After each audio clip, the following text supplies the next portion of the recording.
You just having a gun to defend yourself puts us all at danger. Organizations like the NRA, which are trying to increase deaths by gun in this country. Violence is always going to be part of it if guns are available.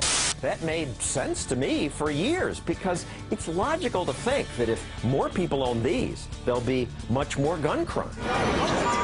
Also, I live in New York City. There are a lot of people here. If just some of them carried guns, I assumed there'd be gunfire all the time. After all, if a couple gets into a fight or people get into a car accident, if they're armed, instead of just shouting at each other, they might shoot and kill each other. That's why it's a good thing that I now am not armed. Except, what if the mainstream media, as so often happens, is wrong, or at least missing the point?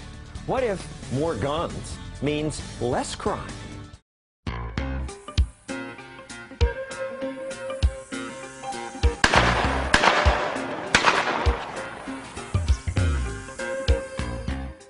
What about the idea of concealed carry, that a person should be allowed to have a pistol on his person, concealed?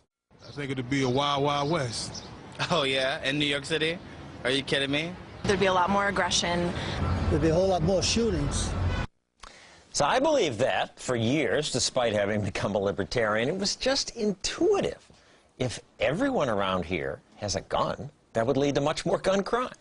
But then I read a book titled More Guns, Less Crime.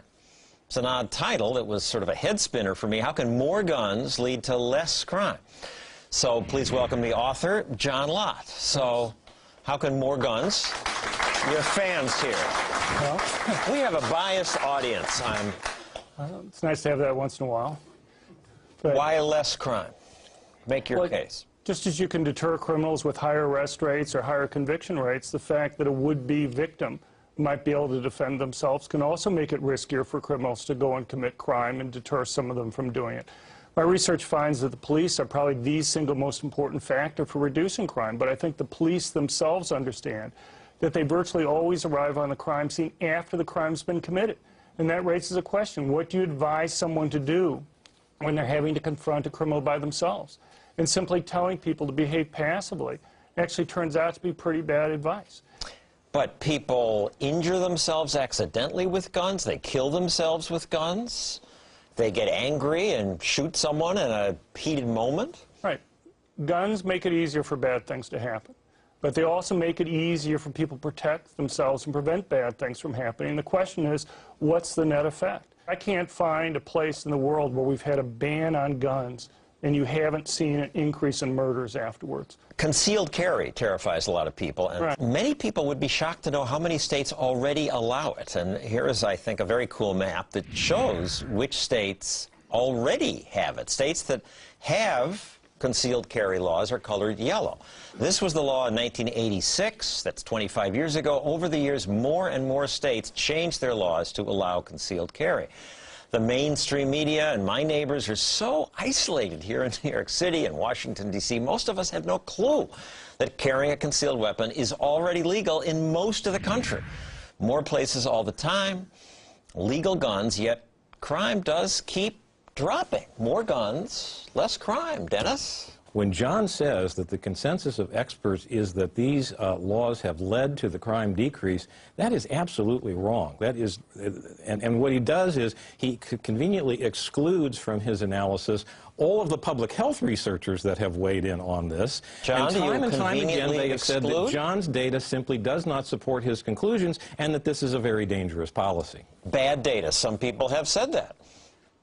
Well, academics at over 200 different universities have looked at the data that I've had given out. We've had dozens of academic studies been published in peer-reviewed journals that have looked at the research that I've done. All right, well, we have this chart from your book that shows violent crime rates after concealed carry laws passed.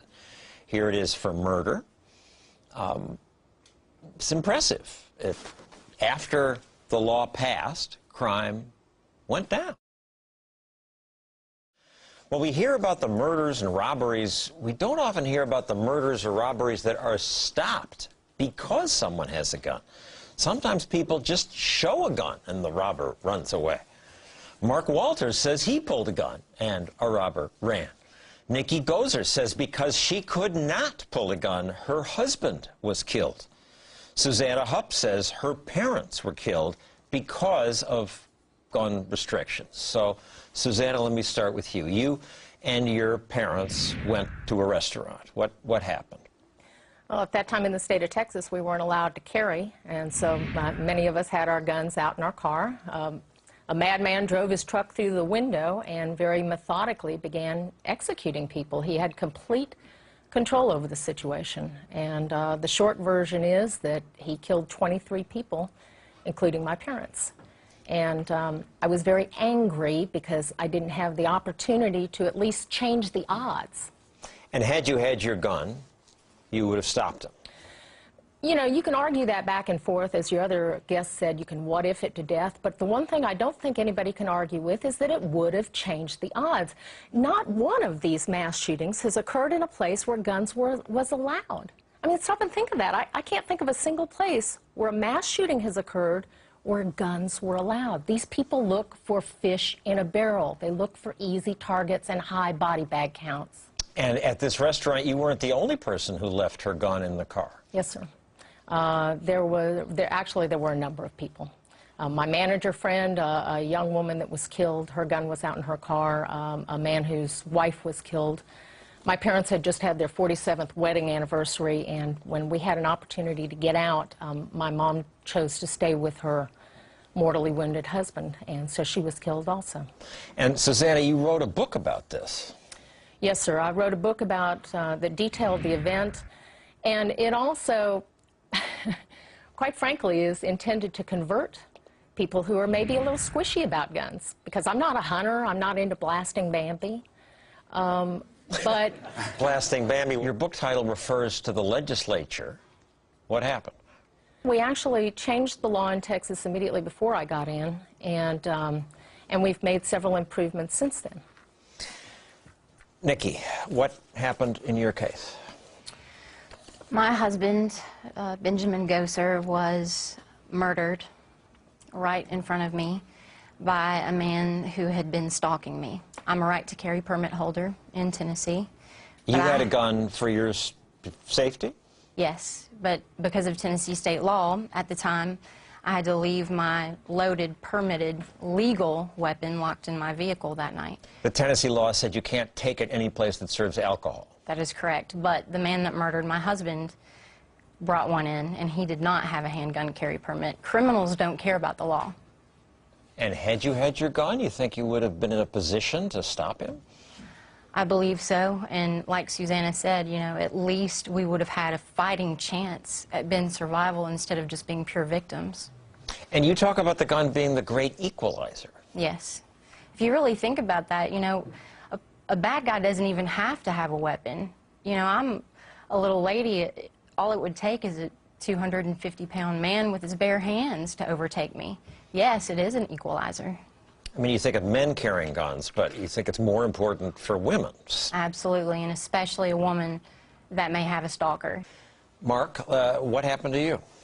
In 2002, my daughter was 2 weeks old. I was on my way to work, and I found myself the intended victim of a apparent carjacking attempt at about 6:30 in the morning. I had a lawfully carried Glock sidearm. I unlatched my seatbelt, drew my weapon, and stopped the attack or the impending attack against me. Just by showing the gun? Just by showing the gun.